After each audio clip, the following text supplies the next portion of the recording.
Immigration and immigrants have been much in the news lately. As it has been for most of its nearly 250-year history as an independent country, the United States remains a popular destination for people to come to for a variety of reasons. Often it involves a chance to build a better life for oneself and family members, and with the numbers of immigrants increasing and an immigration system struggling to keep up with demand and political pressures, immigration is likely to remain a fraught subject for a while to come. One organization with local roots is trying to help. The GRACE Global Initiative has been working with other partners to make the passage from foreign lands to the United States easier for immigrants, offering help with employment, education, training, and language skills. So to learn more about the work of the GRACE Global Initiative and the issues they confront, we met up with Yvonne Lodico, the founder and director of GRACE Initiative Global, and Mohebullah Yarazah, a very recent arrival from Afghanistan. This conversation has been edited lightly for brevity and clarity. Well, as of October 1st, we have become a full reception and placement agency, which means that we will be receiving refugees through the State Department Population Refugee Migration, and Manchester will become an official resettlement site. So this is very exciting for us because now refugees will be sent not only in Vermont, not only sent to Brattleboro, Colchester, and then Bennington and Rutland, but there will be a star on the map for Manchester. So we are also able to become such a site through a full affiliation with the Episcopal Migration Ministries, which is one of the 10 agencies nationally that work with the State Department. And as an affiliate, they oversee all of our work and our case management and all our data input. In addition to prior to becoming a full resettlement agency, we were implementing a program through the U.S. Department of Health and Human Services Office of Refugee Resettlement, ORR, and that was through a matching grant program.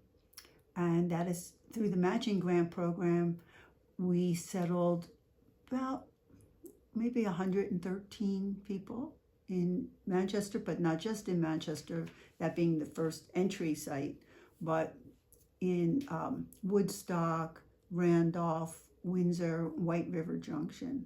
Those have been our other sites where we have placed refugees.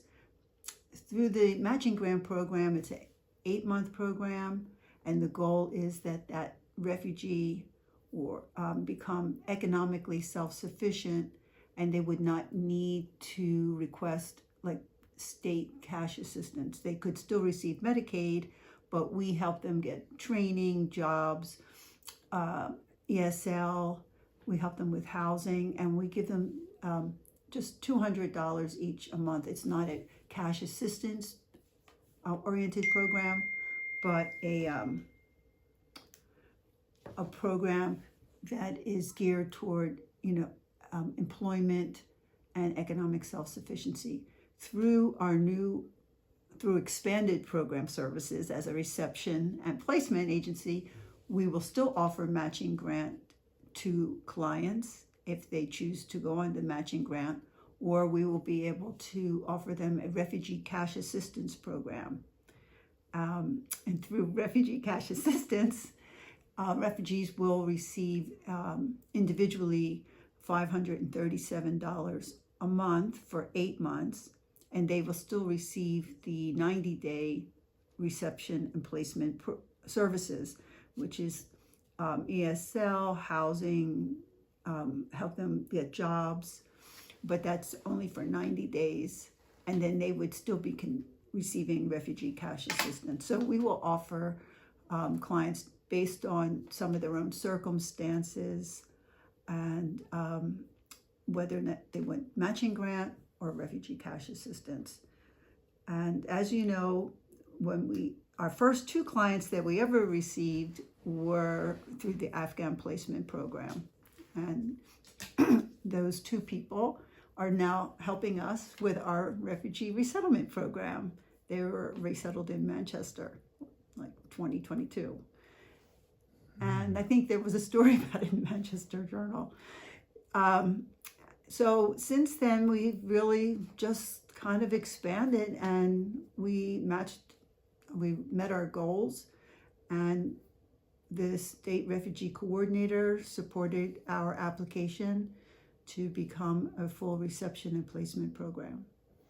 And needless to say, all these folks you're helping, they're legally documented issues. Well, because we are providing a government services, our newest group of people arriving will have full refugee status, which means that within 1 year they will have a green card, and within 5 years they will be U.S. citizens.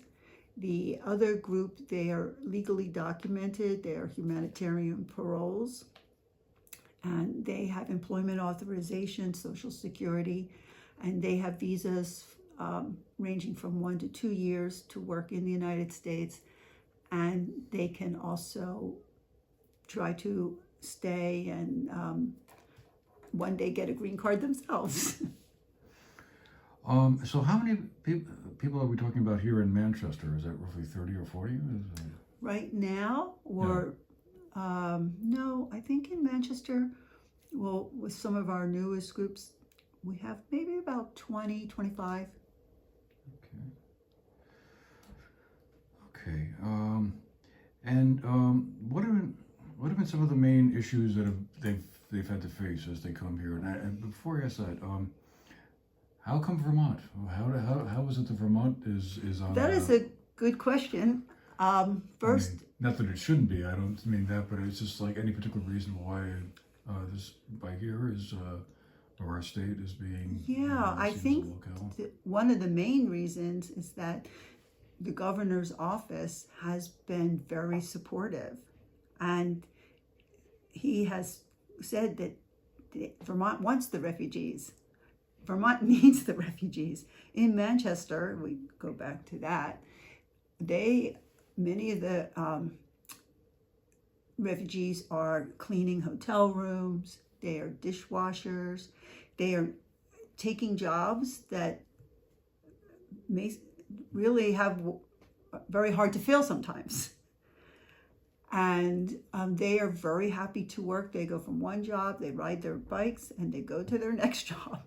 But I think it first starts from the fact that Vermont is a welcoming state to refugees coming from the governor's office.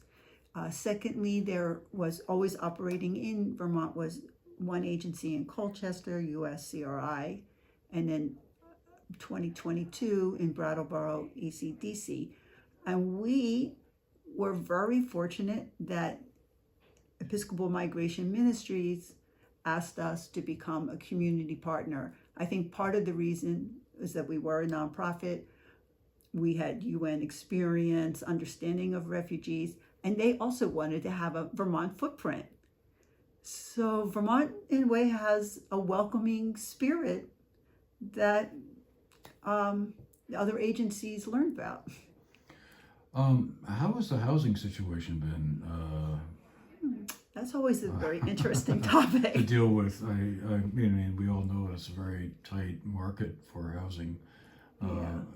It's something that keeps you up at night, I can tell you that. What we have been very fortunate with the great Vermont spirit and wonderful employers that have also helped in this refugee resettlement process. They have provided housing for a lot of the refugees so that they are there to work for them. Because, I mean, these employers are not much different than, let's say, the ski resorts, which have provided housing for their employees during the winter.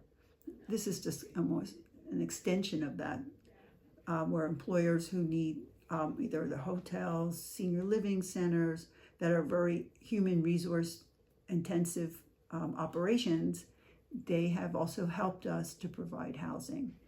Not always free, but at least it's available. So we're fortunate to have one of the new Vermonters here with us today. Mohebullah? Yes. I got it right. Wow. Yeah. Well, I wondered if you could tell us your story. How is it that you wound up coming here from Afghanistan? First of all, again, good morning. I'm Mohebullah Yarazah, and thank you, Miss Yvonne. And Just came 2 days ago. I He's only been here actually since October 1st. yeah. So for a person who is entering US for the first time, it's very difficult to find everything well.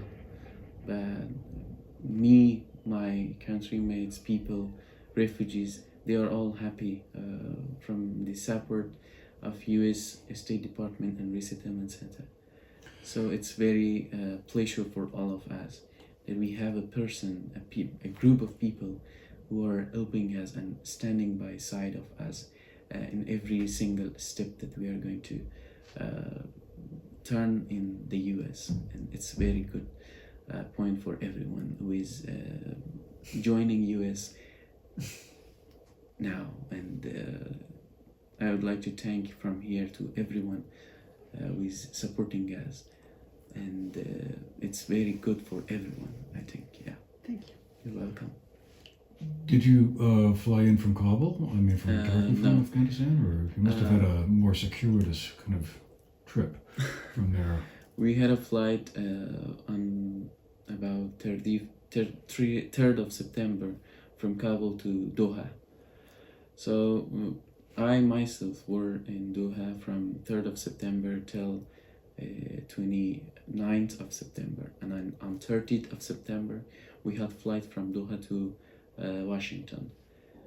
And from Washington to here, to Albany, and after that in Vermont, I think, yeah.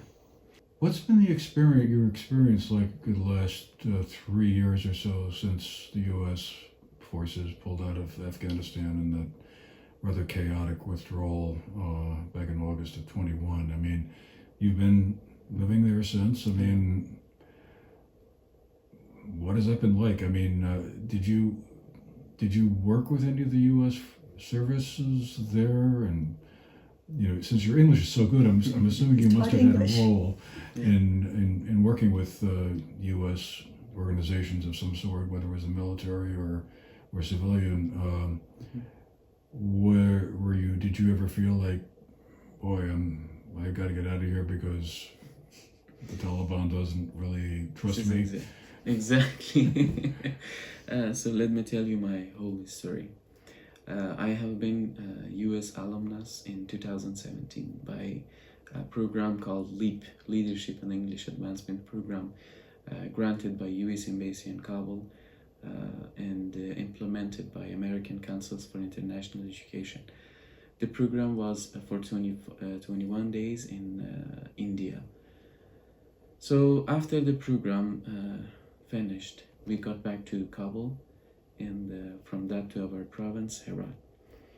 So U.S. Embassy, from the moment from October 2017 till 2021, we were working, me and my colleagues, we were working as a community volunteer for U.S. Embassy and American Councils for International Education programs through our community and people.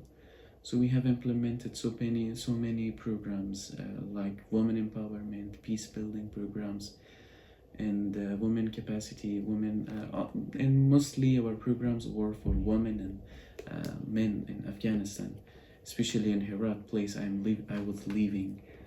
So after that, after the Afghanistan, so you know everything. After 2021, Taliban attacked Afghanistan and so our programs stopped, especially women education stopped. Until now, no one can, especially women, they cannot go to schools, they cannot go to universities, and they cannot continue their educations. and it's a very, very bad thing for every single girl in Afghanistan. So after that, the programs we have worked with the US Embassy and US Department. So, you know, Taliban, we were known by Taliban that we were working with US for many years. And this was a treatment for especially me. So we decided to apply for US refugee program, and I applied for that on 2021. And I got approved an ERR number on 2021, December 2021. So first it was for us to leave Afghanistan to a third country like Pakistan or any other country, but unfortunately we didn't have the opportunity, the economy situation to leave Afghanistan. And we all are really, really pleased and glad of this opportunity that US started taking Afghans from Afghanistan to Qatar and processing their cases in order to take them to US. And I was really pleased of this opportunity to, so you know, after Taliban attacked Afghanistan and got their government, so the working situation, the education situation, and everything for every single Afghan who were working in the past 23 years, so it got worse for them. They lost everything. They lost their economy situation. They lost their jobs, and every single thing you can imagine. Even me, I was just working hidden. You know, I was working in a shop for 20 days. Then when I saw a person is looking for me, I left the shop and went to another shop, went to a company, private company, not governmental offices.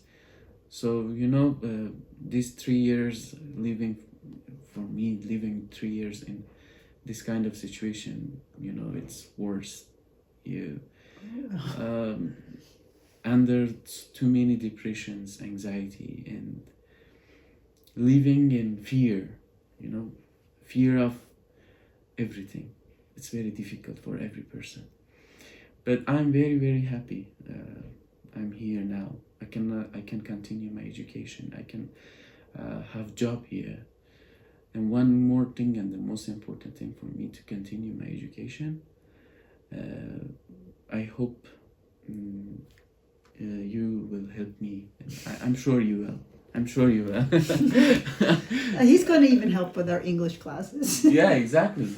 For sure, it will be my pleasure to help my people, the Afghan people who don't know English, to help them. You know, I was teaching English also in Afghanistan for women, for girls, for men, and for everyone. So it's my pleasure to have the chance here also to help them build their lives here, to make their lives better.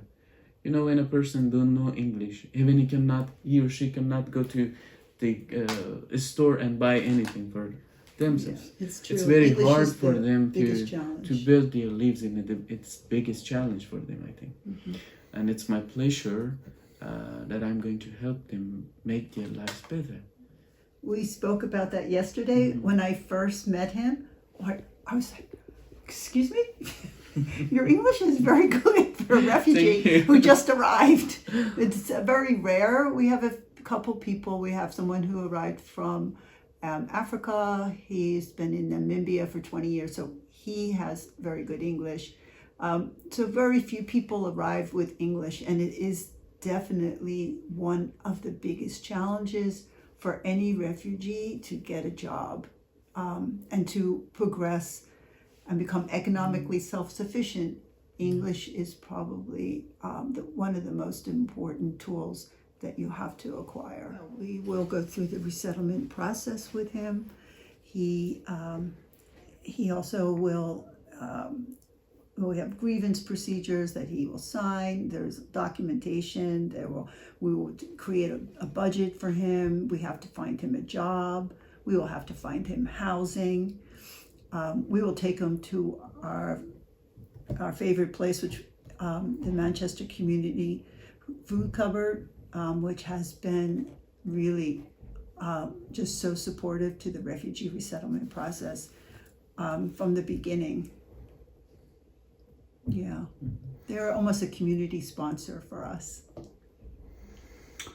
Yvonne, I just wondered, have you had any sense that, we've heard a lot about, a lot of anti-immigrant rhetoric coming up lately in the last few years. Most of it seems to be directed at the southern U.S. border, folks coming up from Mexico or South America. Have you had a sense from the people you worked with that that's been part of the whole experience, or has it been No, we more have straightforward? I would say that about 70%, 60 to 70% have come through the southern border, but legally through the border, and maybe 35% were sponsored by their families, but they still, but the border issue is very complicated because it depends on from where they started, but the journey from going, let's say if you were from leaving Haiti, might have gone from going to South America and then moving up from Chile or Brazil and going up to the Darien Pass. And often they have to hire someone to take them through the Darien Pass, and there are a lot of criminality. Several of the people who came here were beaten up by cartels, robbed. They had ended up with no passports. It is probably more dangerous than many places on earth, from what I hear. And so it's through Central America, and then on the border, and they can be on the border maybe like 2 months, but they come through a special program. They go through customs agents, and when they arrive, and finally some of them have flown directly to Vermont, others go to their families and then take a bus because they've heard of Grace Initiative, and they know that Vermont is a safe place to start their new lives. I'm going to ask you a complicated question next. Do you think the difficulties that the U.S. immigration system is going through is a result of the numbers of people that are trying to come through, that it's just an unprecedentedly large number, or is it the fact that our immigration rules, guidelines are just out of date and bureaucratically sclerotic, and we make it much harder on ourselves than I think it's a combination, to tell you the truth. Obviously, in some countries, the political situation, such as like in Venezuela, we have refugees that have come from Venezuela. The political situation, or a situation like in Haiti, which has a lot of violence, or in the case of Afghanistan, lack of governance. So often they're leaving due to failed state or lack of governance, or criminality, or just the fear for their lives in their own countries for political reasons. So this seems to have increased in the last few years, and climate change issues. There, people are facing droughts or floods, and they cannot make a livelihood. So they are also on the move, and this will probably increase as climate change impact continues. And despite all the many years of meetings on climate change, really doesn't seem to have made a big impact. So because of that, and maybe the way, we have more people on the move, but at the same time, in my opinion, some of the processes could be, let's say, enhanced. And I think obviously you need more border control people, but I think one process could be what they do, say in Brazil, is they process people very quickly and give them employment authorization once they're legally in the country. So if you're allowed to come through the border legally, if you can apply for employment authorization and Social Security right away, you are already in the system. And therefore you will not have people maybe working under the table. You'll be able to locate these people, and they will be able to track them. And once they're working, they're also contributing to the American economy. And people, all the Haitians that are here, for example, they're all paying into Social Security. And I'm not sure they will be here 50 years from now, or Social Security will be here 50 years from now. But they pay their taxes. For their tax returns, some of them had a 1099, they paid their fair share. And they don't have any deductions. So they are contributing not only employment-wise, but also to the tax system. And so I think if this system could be, I wouldn't say enhanced or facilitated more quickly, without waiting a month or 2 months, people could start working more quickly and integrated more easily. And then those who are undocumented, that would be a different track that could be focused on. Well, Mohebullah, let me give you the last word here. So you've only been here for a couple of days, I guess. Well, first reactions to America. I mean, I'm assuming this is your first time here in the exactly. States. Anything surprise you about, or be different from what you expected, or has it basically been? One thing I heard a lot about U.S. culture and people who are living in America. But I did not have an idea about the hospitality. So when I arrived here from the first time in the airport of Washington, when I was standing in the baggage claim, so I was waiting for my baggage. So a person was standing in front, behind me. So he asked me, "So what are you doing here, or how did you come to US, and where are you from?" When I was talking to him, the way he was talking to me, the hospitality, the kindness, so that surprised me. Not only that one. So when I was waiting for another flight to Albany, New York, there also a woman was sitting beside me. So she was communicating with me very good, and I was surprised about this. So something, people they are used to make stories about people around the world, even everywhere. So the things we hear, they are not the same as the things we are seeing exactly. What is the truth? I was surprised of the people behavior, the hospitality. One thing I want to add, I exactly tasted what should I say? So I exactly feel that I'm really in Afghanistan. You know what? People are behaving very good, very kind.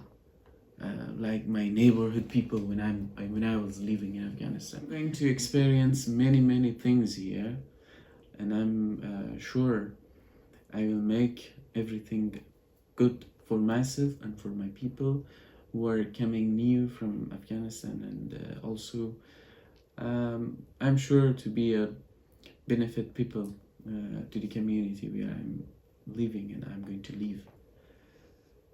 I hope everyone will enjoy having me in there with them. I hope this will happen one day. For the GNAT-TV News Project, I'm Andrew McKeever.